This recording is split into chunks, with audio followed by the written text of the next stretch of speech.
जय हिंद प्यारे बच्चों, कैसे हो आप सभी लोग। आई होप आप लोग एकदम बढ़िया सुस्त होंगे। आज के इस वीडियो में सभी लोगों को क्लास 12 बायोलॉजी 2025 बोर्ड परीक्षा में पूछे जाने सबसे ज्यादा महत्वपूर्ण टॉपिक को लाया गया है, जो कि अगर आप मात्र ये 7 टॉपिक बोर्ड परीक्षा में पढ़कर जाते हैं तो 70 में 70 नंबर फोड़ कर आओगे। जी प्यारे बच्चों, 70 में 70 नंबर लाने से कोई नहीं रोक सकता। ये आपका 100% की गारंटी, क्योंकि ये जो चुने गए प्रश्न है, देखिए जैसे पुष्पी पादपों में लैंगिक जनन हो गया, दूसरा चैप्टर आपका मानव जनन हो गया, इसके कौन से टॉपिक इंपॉर्टेंट है, इसके कौन से टॉपिक इंपॉर्टेंट है, तो इस प्रकार सभी टॉपिकों का निपटारा आज के इस वीडियो में हो जाएगा। तो यहाँ पर देखिए क्लास 12 बायोलॉजी 2025 वाले बोर्ड परीक्षा के लिए काफी ज्यादा इंपॉर्टेंट है पुष्पी पादपों में लैंगिक जनन। जी पर बच्चों, पुष्पी पादपों में लैंगिक जनन, इस प्रकार चैप्टर नंबर 1 के कितने इंपॉर्टेंट टॉपिक है उसको बताएंगे। सारे टॉपिक को हम क्लियर करते चलेंगे। और सबसे पहले मैं बता दूं, अगर आप लोग इसका पीडीएफ चाहना चाहते हैं तो आप लोग वीडियो के डिस्क्रिप्शन में सारी नॉलेज सारी जानकारी दी हुई है, तो आप लोग वहां से जानकारी प्राप्त करके पीडीएफ को ले सकते हैं। यहाँ पर देखिए, यहाँ पर ये जो क्वेश्चन है बच्चों, ये 2014 में 2014 से लेकर 2024 तक पूछे ही पूछे गए। तो अर्थात अब की बात 2025 में भी पूछा जाएगा कि नहीं पूछेगा, पूछा जा सकता है। समझ में आ गया? तो आइए स्टार्ट करते हैं, एक एक प्रश्न को बहुत ही डिटेल तरीके से चलते हुए समझेंगे। तो पहला क्वेश्चन दिया हुआ है फिर बच्चों कि भ्रूणकोश तथा भ्रूणपोष में अंतर लिखिए। फिर बच्चों क्या लिखना है? भ्रूणकोश तथा भ्रूणपोष में अंतर लिखना। जब बच्चों देखिए, भ्रूणकोश तथा भ्रूणपोष में अंतर, ये बोर्ड परीक्षा में अक्सर पूछता है कि भ्रूणकोश तथा भ्रूणपोष में अंतर लिखे। कई बार बोर्ड परीक्षा में कई प्रकार से भी पूछ लेता है। दूसरा है कि भ्रूणपोष क्या है, इसके विभिन्न प्रकारों का संक्षिप्त वर्णन कीजिए। प्यारे बच्चों, मैं हर एक वीडियो में आप सभी लोगों को हमेशा ही बताने का प्रयास करता हूं कि आप जिस भी टॉपिक का अध्ययन कीजिए पूर्ण अध्ययन कीजिए। जैसे आपने भ्रूणकोश के बारे में अध्ययन कर रहे हैं, तो भ्रूणकोश क्या होता है, भ्रूणकोश किसे कहते हैं, भ्रूणकोश के लक्षण क्या है, अब उस प्रकार आप पढ़ेंगे भ्रूणपोष। तो भ्रूणपोष के लक्षण क्या है, भ्रूणपोष की परिभाषा क्या है, भ्रूणपोष के बारे में आप सभी जानिए। तो जैसे यहाँ पर पूछ लिया अंतर, तो आप इसके बारे में भी जानिए, इनके बारे में भी जानिए। तो भ्रूणपोष क्या होता है, इसके विभिन्न प्रकारों के बारे में भी जान लीजिए। पूरा डिटेल में पढ़ेंगे, तो उस टॉपिक से कोई भी किसी भी प्रकार का अगर क्वेश्चन बोर्ड परीक्षा में दे देता है तो आप लोग 100% करके आओगे। बट अगर इसी क्वेश्चन का इसी आंसर को रटेगे तो नहीं, उस टॉपिक का गहन अध्ययन कीजिए, पूर्ण अध्ययन कीजिए, तभी आप सफलता हासिल कर सकते हैं। दूसरा है भ्रूणपोष क्या, ये हो गया। तीसरा प्रश्न है कि यह एक प्रारूपिक बीजांड की संरचना का संक्षिप्त वर्णन कीजिए। पर बच्चों क्या है, एक प्रारूपिक बीजांड की संरचना का संक्षिप्त वर्णन कीजिए। सबसे ज्यादा मोस्ट इंपोर्टेंट टॉपिक लेकर आ चुका हूं, आप लोग इसका स्क्रीनशॉट ले लीजिए, पीडीएफ ले लीजिए, जो मर्जी कहे वो कर लीजिएगा। चौथा नंबर का प्रश्न है मेरे बच्चों, जो सबसे ज्यादा इंपॉर्टेंट है कि लघु बीजाणु धानी का निर्माण तथा लघु बीजाणु जनन क्या है। लघु बीजाणु धानी का निर्माण तथा लघु बीजाणु जनन 5वां नंबर का सबसे ज्यादा मोस्ट इंपोर्टेंट टॉपिक है। ये आपका बच्चों द्विबीजपत्री भ्रूणकोश का परिवहन, द्विबीजपत्री भ्रूणकोश का क्या करना, परिवर्धन। 6वां नंबर का टॉपिक है बच्चों बीजांड का परिवर्धन तथा गुरु बीजांड जनन, बीजांड का परिवर्धन तथा गुरु बीजाणु जनन है। 7वां मोस्ट इंपोर्टेंट टॉपिक है परागकण के प्रकार तथा परागण के लाभ तथा हानि। अब देखिए, ये आपका मोस्ट इंपोर्टेंट टॉपिक है, क्योंकि ये आपका हाई स्कूल बोर्ड परीक्षा में भी पूछा जाता है और 12th में भी पूछा जाएगा कि परागकोश क्या होता है। देखिए परागकण लिखा है, लेकिन आप लोग जान के जाइएगा परागकण के प्रकार, परागकण के लाभ तथा हानि। परागकोश क्या होता है, परागकोश तथा परागकण में अंतर लिखिए। ये आप सभी लोग टॉपिक को तैयार कर लीजिएगा, जो मैं बताता हूं उसको भी ध्यान में रखते चलिए। क्या क्या हमने बताया है, परागकोश क्या है, परागकोश तथा परागकण में अंतर, परागकण के प्रकार, परागण के लाभ तथा हानि को लिखना है। आगे का मोस्ट इंपोर्टेंट टॉपिक है फिर बच्चों मानव जनन। क्या फिर बच्चों, मानव जनन। क्या फिर बच्चों, मानव जनन। ये सबसे ज्यादा मोस्ट इंपोर्टेंट टॉपिक है, मतलब सॉरी सबसे ज्यादा मोस्ट इंपोर्टेंट चैप्टर है। चैप्टर तो वैसे सभी इंपॉर्टेंट है और सभी टॉपिक को मैं इंपॉर्टेंट से के नजरिए से लेकर आया हूँ।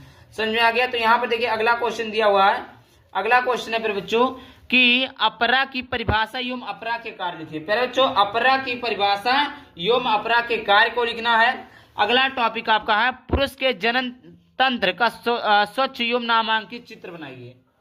देखिए दो टॉपिक सबसे ज्यादा इंपॉर्टेंट होते हैं, जो फिगर वाले होते हैं, ये लॉन्ग क्वेश्चन में देता है। ये पहले बच्चों आपका क्या है, ये लॉन्ग में है, ये आपका लॉन्ग में है, ये भी आपका लॉन्ग में है। लॉन्ग में कैसे हो गया कि पूछ लेगा पुरुष के जननांग का सचित्र वर्णन कीजिए और पुरुष के विभिन्न भागों का वर्णन कीजिए। मादा जनन तंत्र का सचित्र वर्णन कीजिए और इसके प्रमुख भागों का वर्णन कीजिए। तो इस प्रकार ये देखिए, मादा का भी है और जनन का भी है, मतलब मादा और पुरुष दोनों का भी है।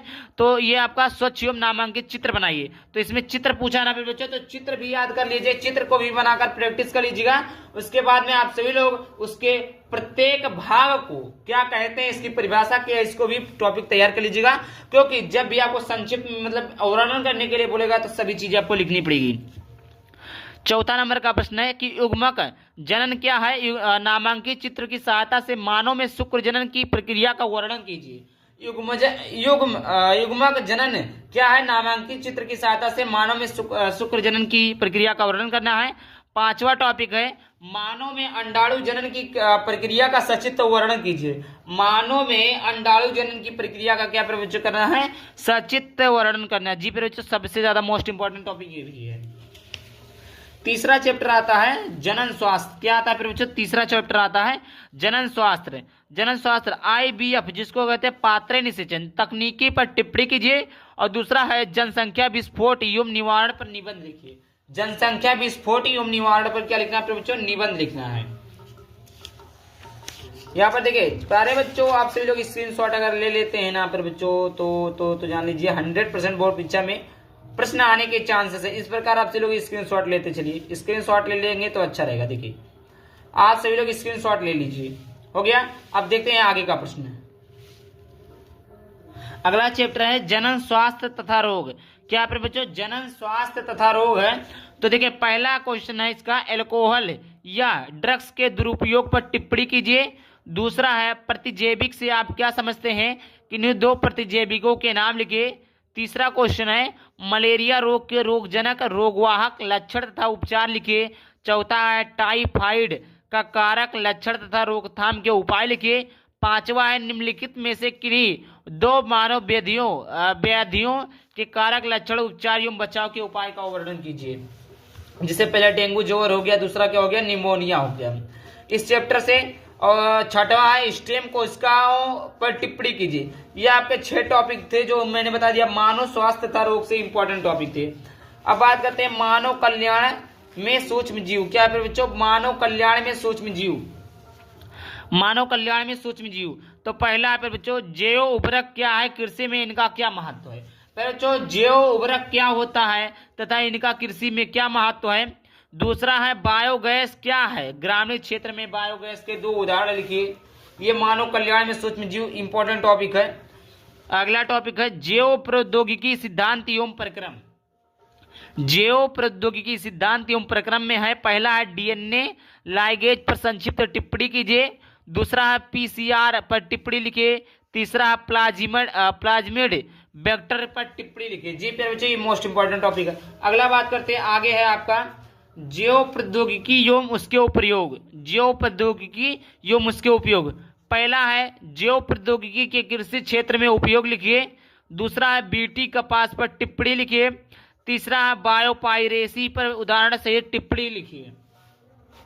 ये चीजें हैं। आगे बात करते हैं बच्चों, आगे अगला टॉपिक है चौथा जैव प्रौद्योगिकी का मानव स्वास्थ्य के क्षेत्र में अनुपयोग लिखिए।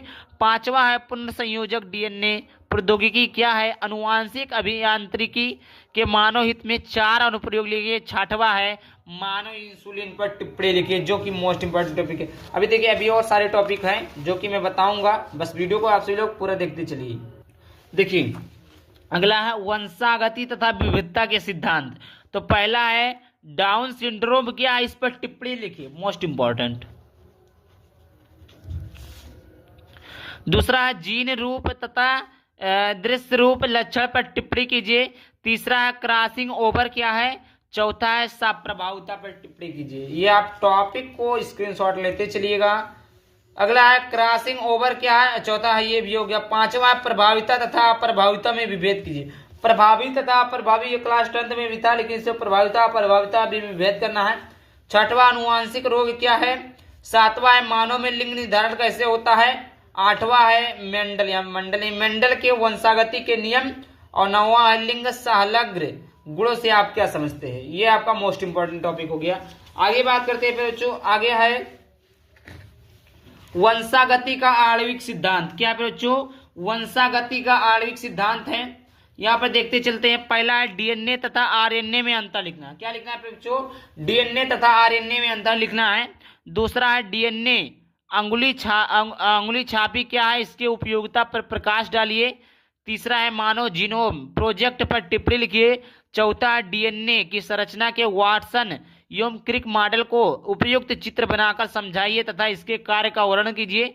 पांचवा है कार्य के आधार पर आरएनए कितने प्रकार के होते हैं, वर्णन कीजिए। छठवां है अनुलेखन पर विस्तृत टिप्पणी कीजिए। सातवां है अनुवांशिक कूट क्या है, इसकी मुख्य विशेषता का वर्णन कीजिए। ये आपका इंपॉर्टेंट टॉपिक है बच्चों, जो कि मैंने कंप्लीट बता दिया, कंप्लीट बायोलॉजी का। तो वीडियो पसंद है वीडियो को लाइक कर देना। और देखिए ये मात्र अगर आपको पीडीएफ लेना है तो 99 रुपए में आप खरीद सकते हैं। हर एक सब्जेक्ट का मिलेगा। मात्र इस नंबर पर आप सभी लोग पेमेंट करके स्क्रीनशॉट भेज देंगे 99 रुपया, तो आपको हर एक सब्जेक्ट मिलेगा रुद्र 2.0 बैच के तहत। जय हिंद, जय भारत।